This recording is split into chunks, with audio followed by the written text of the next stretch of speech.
বন্ধুরা, আমরা একটি প্রশ্ন নিয়ে নিয়েছি যেটি রেলওয়ে, সিজিএল, এনটিপিসি এবং যারা ডাব্লিউবিপি প্র্যাকটিস সেট এখন প্র্যাকটিস করছেন বা ডাব্লিউবিপির জন্য প্রস্তুতি নিচ্ছেন তাদের জন্য খুবই গুরুত্বপূর্ণ একটি অঙ্ক।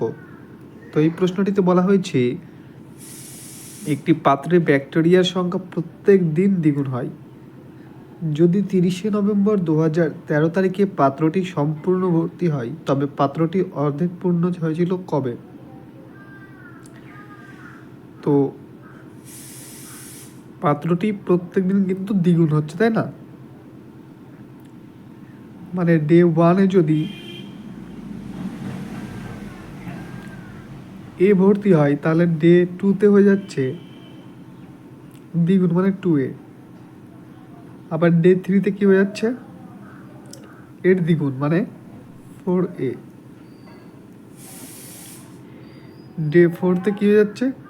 এর দ্বিগুণ, 8A। এবারে দেখুন, এই যে আমরা যাই হচ্ছে একদিন পর পর কি হচ্ছে? দ্বিগুণ হয়ে যাচ্ছে। তাহলে 30শে নভেম্বর যদি সম্পূর্ণ ভর্তি হয়ে যায়, এই যে 30শে নভেম্বর, ধরি এটাই 30শে নভেম্বর, এটা হচ্ছে 30শে নভেম্বর, এটা হচ্ছে 30শে নভেম্বর। ধরি এই দিনই ভর্তি হয়ে গেছে, এই দিনই ভর্তি হয়ে গেছে পাত্রটি।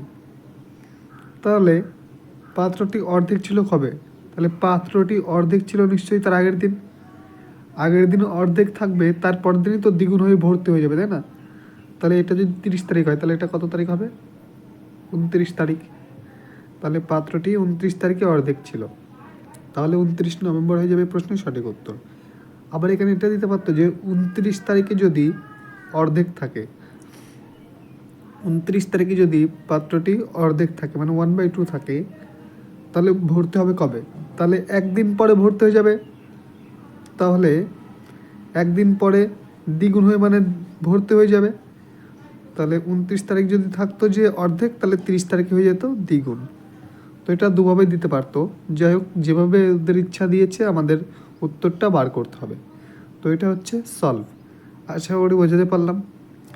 তো ভিডিওটি ভালো লাগলে একটা লাইক করবেন, কমেন্ট করবেন আর বন্ধুদের মাঝে শেয়ার করতে ভুলবেন না।